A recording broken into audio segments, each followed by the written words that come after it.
కుంభరాశి వారికి అక్టోబర్ 20 సోమవారం రోజు దిన ఫలితాల ప్రకారం రేపటి రోజున జరిగేటువంటి పూర్తి అంశాల గురించి మనం ఈరోజు ఈ వీడియోలో తెలుసుకోబోతున్నాం. అలాగే ఈ రాశి వారికి రేపటి రోజున జరిగేటువంటి శుభ అశుభ పరిణామాలు ఏమిటి, ఏ దేవతారాధన చేస్తే మీకు అనుకూలంగా కలిసి వస్తుంది, రేపటి రోజున జాతక ఫలితంగా కుంభరాశి వారికి తప్పకుండా జరగబోయేటువంటి జాతక ఫలితాల గురించి తెలుసుకుందామండి. అయితే ఈ కుంభరాశి వారు ఎవరైతే ఇప్పుడే కొత్తగా మన ఛానల్ని చూసినట్లయితే దయచేసి ఛానల్ని సబ్స్క్రైబ్ చేసుకొని వీడియో నచ్చినట్లయితే లైక్ చేయడం మాత్రం అసలు మర్చిపోద్దండి. ఇంకొంతమందికి షేర్ చేయడానికి ప్రయత్నం అయితే చేయండి. కుంభరాశి వారి యొక్క జాతక ఫలితాలు ఏ విధంగా ఉన్నాయో, రేపటి రోజున వీరు ఏ పనులు చేయాలి, ఏ పనులు చేస్తే వీరికి అనుకూలంగా ఉంటుంది, అలాగే ఏ దేవతారాధన ఈ రాశి వారికి రేపటి రోజున ప్రతికూలంగా ఉండేటువంటి సమయాన్ని అనుకూలంగా మార్చుకోవడానికి ఉపయోగపడుతుంది. అలాగే రేపటి రోజున వీరికి ఒక వ్యక్తి వల్ల వీరి జీవితం అనేది తలకిందులు మారేటువంటి అవకాశం కనిపిస్తుందండి. మరి ఆ వ్యక్తి ఎవరు, వీరి జీవితం రేపటి రోజున ఏ మలుపు తిరగబోతుంది అనేటువంటి పూర్తి అంశాల గురించి కూడా తెలుసుకుందాం.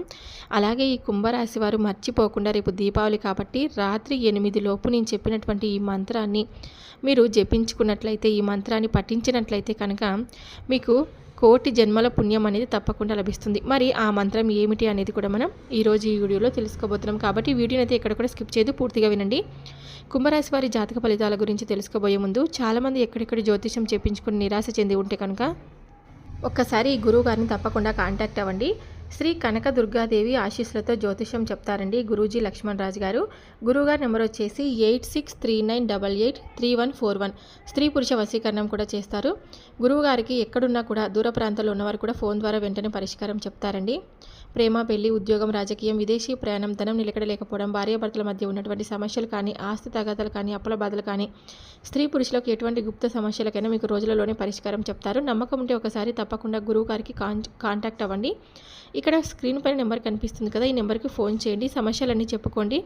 మీకు పూజలు కానీ, పరిహారాల రూపంలో కానీ మీ సమస్యలన్నిటికీ పరిష్కార మార్గం మీకు తప్పకుండా కనిపిస్తుంది. నమ్మకం ఉంటే ప్రయత్నం చేసి చూడండి.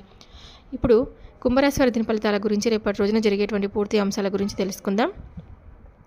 ఈ కుంభరాశి వారికి ఎప్పుడు కూడా చాలా కోపం ఉంటుందండి. అంటే ఈ కుంభరాశి వారిలో పుట్టినటువంటి వారు ఎవరైతే ఉన్నారో చాలా పెత్తనం చెలాయించాలని చూస్తూ ఉంటారు. కానీ చాలా మంచి మనస్తత్వం కూడా కలిగి ఉంటుందని కూడా చెప్పుకోవచ్చు అనమాట.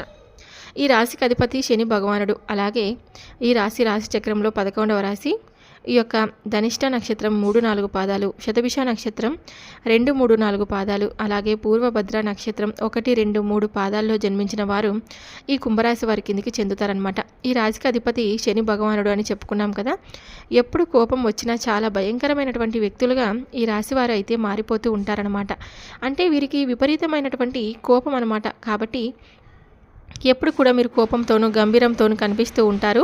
అలాగే చాలా బలంగా ఉంటారనమాట. చాలా అహంకారం, భావం, గర్వం కూడా వీరిలో ఎక్కువగా కనిపిస్తూ ఉంటుందండి. ఏదైనా కానీ చేయగలము అనేటువంటి ఎక్కువ భావన అనేది వీళ్ళలో ఉంటుందన్నమాట.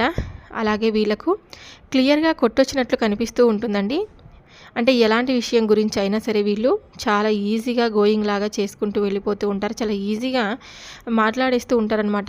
ఎందుకు చేయలేం, తప్పకుండా మేము చేయగలం, ఏ పనైనా మాకు అంత సులువు అని ఒక ధీమా అనేది రాశి వారికి చాలా చక్కగా ఉట్టిపట్టినట్టు కనిపిస్తూ ఉంటుందన్నమాట. అలాగే ఏదైనా కానీ సాధించగలం అనేటువంటి పట్టుదల చాలా వరకు, అంటే ఈగోయిస్ట్ లక్షణాలు అనేటివి కొంచెం ఎక్కువగా ఉంటాయని చెప్పుకోవచ్చు అనమాట. అంటే మంచివారు కాదని కాదు, చాలా మంచివారు. ఎందుకంటే వీళ్ళను విమర్శించే వాళ్ళు అంటే వీళ్ళకి అసలు నచ్చదండి. వీళ్ళు ఏది చెప్తే అది జరగాలి అనేటువంటి పద్ధతిలో, ఈ తీరులో వీళ్ళు ఎప్పుడు కూడా పోతూ ఉంటారనమాట. ఇంకా చూసుకున్నట్లయితే వీరికి ఎవరైనా కానీ సలహా ఇచ్చినా తమ కోసం చల్లబడేంత వరకు వీళ్ళు ఒంటరిగా ఉంటారు. కానీ అలాగే ఈ రాశి వ్యక్తులను చూస్తే గుండెల్లో తడబడుతూ ఉంటుందన్నమాట ఎవరికైనా కానీ. ఎందుకంటే ఒక రకంగా వారు చాలా వరకు కూడా ఈ రాశి వ్యక్తులు ఎదుటి వాళ్ళు చూసినప్పుడు చాలా గంభీరంగా ఉంటారండి. వీరిని చూస్తూ ఉంటుంటే, అంటే వీరు పలకరించాలంటే ఎదుటి వ్యక్తులకు కొంచెం గుండెల్లో గుబేలమంటుంది. వీళ్ళతో మాట్లాడాలంటే అమ్మో అనుకునే విధంగా వాళ్ళ ఆహార్యం కానీ, వాళ్ళ మాట తీరు కానీ ఉంటుందన్నమాట. సో అందువల్ల ఈ రాశి వారికి చూసినప్పుడు చాలా వరకు భయం వేస్తూ ఉంటుంది. ఎదుటి వాళ్ళు వీరితో మాట్లాడాలంటే కొంచెం ఎక్కువగానే భయపడతారని కూడా చెప్పుకోవచ్చండి. రేపటి రోజున వీరి జీవితంలో ఒక ముఖ్యమైనటువంటి మలుపు తిరగబోతుంది. అదేమిటంటే కనుక ఒక వ్యక్తి కారణంగా వీరి జీవితం పూర్తిగా మారబోతుందన్నమాట. ముఖ్యంగా వీరిలో కోపం ఉండే వారితో కాస్త జాగ్రత్తగా ఉండడం మంచిదని చెప్పి జ్యోతిష నిపుణులు సైతం చెప్తున్నారండి. ఇక ఈ రాశి వారి అందరిపై ఆధిపత్యం చెలాయించే మనస్తత్వంతో ఉంటారు. అయితే వీరు చాలా స్నేహపూర్వకంగా స్వభావాన్ని అయితే ఎప్పుడు కూడా కలిగి ఉంటారని చెప్పుకోవచ్చు. అందరితో కూడా సమానమైనటువంటి దృష్టితో ఉంటారు. పైకి వీళ్ళు చూసేటప్పుడు గంభీరంగా ఉన్నప్పటికీ కూడాను వీరి మనసు అనేది ఎప్పుడు కూడా చాలా అంటే సున్నితమైనటువంటి మనస్తత్వం అన్నాం కదా. ఎవరైనా బాధిస్తే మాత్రం తమలో ఉన్నటువంటి ఉగ్ర అవతారాన్ని బయటపడతారని కానీ ఎవరితో కూడా అనవసరంగా మాట్లాడరనమాట. వచ్చిన కోపం వారిలో అంత త్వరగా కూడా తగ్గదు. ఈ కారణంగా వీరితో ఫైట్స్ అనేది చేయలేకపోవడం చాలా శ్రేయస్కరమని చెప్పుకోవాలి. ఇకపోతే వాస్తవానికి ఈ రాశివారు చాలా ప్రశాంతంగా ఉండేవాళ్ళు. ఎక్కువ మంది ముఖ్యంగా వాళ్ళకి ఇష్టమైనటువంటి వారితో చాలా ఫ్రెండ్లీగా ఉంటారనమాట. అయితే తమకు బాగా దగ్గరైన వారు ఎవరైతే ఉంటారో వాళ్ళని నొప్పిస్తే మాత్రం కంట్రోల్ తప్పిపోతూ ఉంటారనమాట. ఇక అలాగే చూసుకున్నట్లయితే ఈ రాశి వారికి రేపటి రోజున ప్రయాణాల విషయంలో చాలా అనుకూలంగా ఉంటుందండి. చాలా సురక్షితంగా ప్రయాణాలు అయితే చాలా బాగుంటాయని కూడా చెప్పుకోవచ్చు అనమాట. రేపటి రోజున ఒక చిన్న మంత్రం అని చెప్పుకున్నాం కదా, ఆ మంత్రం మనం ఇప్పుడు తప్పకుండా చెప్పుకుందాం. ఎందుకంటే చాలామంది జీవితంలో ఎన్నో కష్టాలను ఎన్నో అవమానాలను ఎదుర్కొంటున్నటువంటి సమయంలో తప్పకుండా మనము ఇటువంటి మంత్రాలను అంటే జపించుకుంటూ ఉండడం వల్ల మనకు ఎన్నో రకాలైనటువంటి సమస్యలన్నిటివి తప్పకుండా తొలగిపోతాయండి. అలాగే కుంభరాశి వారికి ఎప్పుడు కూడా నరదిష్టి, నరఘోష, నరపీడ అనేది ఎప్పుడు కూడా ఉంటుందన్నమాట. ఏదైనా సరే ఇటువంటి మంత్రాలను మనం అనుకుంటూ జపించుకుంటూ ఉండడం వల్ల మనపై ఉన్నటువంటి నెగిటివ్ ఎనర్జీ అనేది తప్పకుండా పోతుంది. రేపు అందులో దీపావళి కాబట్టి నేను చెప్పినటువంటి ఈ మంత్రాన్ని తప్పకుండా చెప్పుకోండి. ఓం త్రయంబకం యజామహే సుగంధిం పుష్టివర్ధనం ఊర్వారు కమివ బంధనాన్ మృత్యోర్ముక్షియ మామృతాత్. ఈ మంత్రాన్ని ఇది తప్పకుండా చాలా ప్రసిద్ధి చెందినటువంటి మంత్రం అండి. ఈ మంత్రం మహామృత్యుంజయ మంత్రంగా ప్రసిద్ధి. అంటే మరణ, భయం, వ్యాధులు, దుఃఖాలు, కర్మబంధాలు అన్నీ తొలగి అమృతత్వాన్ని ప్రసాదించు శివుడా నన్ను రక్షించు అని ప్రార్థన చేసేటువంటి ఈ మంత్రం అన్నమాట. జపం చేసే విధానం అండి. అంటే ఈ మంత్రం అనుకునే సమయం ఎప్పుడంటే కనుక సాయంత్రం లేదా రాత్రి 8 గంటల లోపు దీపం వెలిగించండి. ముందు ఓం నమ శివాయ అని 108 సార్లు జపించుకోండి. తర్వాత మహామృత్యుంజయ మంత్రం 11 లేదా 21 సార్లు జపించండి. చివరగా హరహర మహాదేవ శంభో శంకర అని ముగించండి. మీకు ఏ ఫలితానికి అంటే ఉదాహరణకు ఆరోగ్యం, ఉద్యోగం, కుటుంబం, శాంతి, దారిద్ర్య నివారణ ఇవన్నీ కూడా మీరు మనసులో ఏదనుకుంటూ ఉన్నారో అదంతా కూడా జపించుకుంటూ ఈ మంత్రాన్ని జపించుకుంటే కనుక మీకు ఉన్నటువంటి ఏ సమస్యలైనా తప్పకుండా తొలగిపోతాయండి.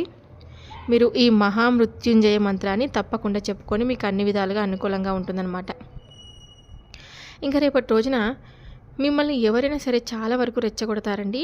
అంటే మన చుట్టూ ఉన్న వారిలో కొంతమంది మనకు తెలియకుండానే మనల్ని మట్టి కప్పేస్తూ ఉంటారనమాట. అంటే మనకు మంచిగా మాట్లాడుతూనే మనతో స్నేహపూర్వకంగా ఉంటూనే ఉంటారు.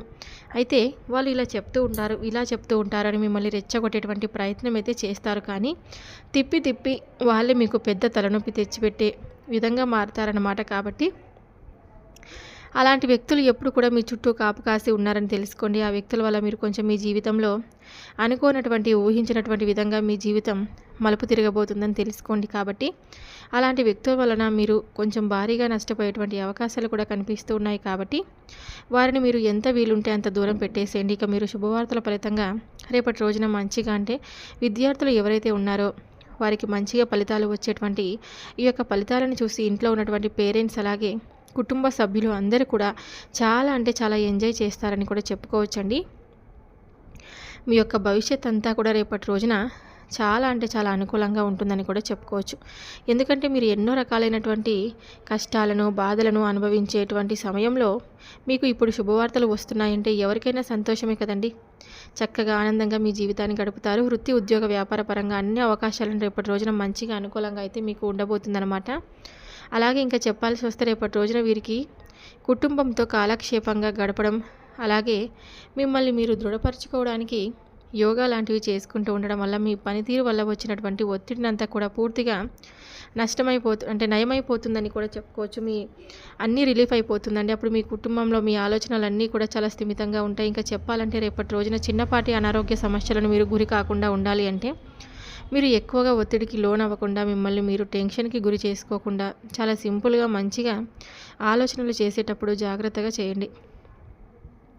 అలాగే మీరు ఏదైనా విషయంలో కంట్రోల్ చేసుకోలేనటువంటి కోపాన్ని కంట్రోల్ చేసుకోలేనంత సందర్భం రేపటి రోజున ఏర్పడబోతుంది. కాబట్టి శివారాధన తప్పనిసరిగా చేసుకోండి. శివుడిని ఆరాధించడం వల్ల మీకు అన్ని విధాలుగా అనుకూలంగా ఉంటుందని చెప్పుకున్నాం కదా. ఈ కుంభరాశి వారికి ఎప్పుడైనా సరే అండి శని భగవానుడిని శివుడిని ఆరాధించడం వల్ల మీకున్నటువంటి సమస్యలు కానీ, మీకున్నటువంటి దోషాలు కానీ, మీకున్నటువంటి నరదిష్టి ప్రభావం కానీ అన్నీ కూడా తొలగిపోతాయని చెప్పుకోవచ్చు.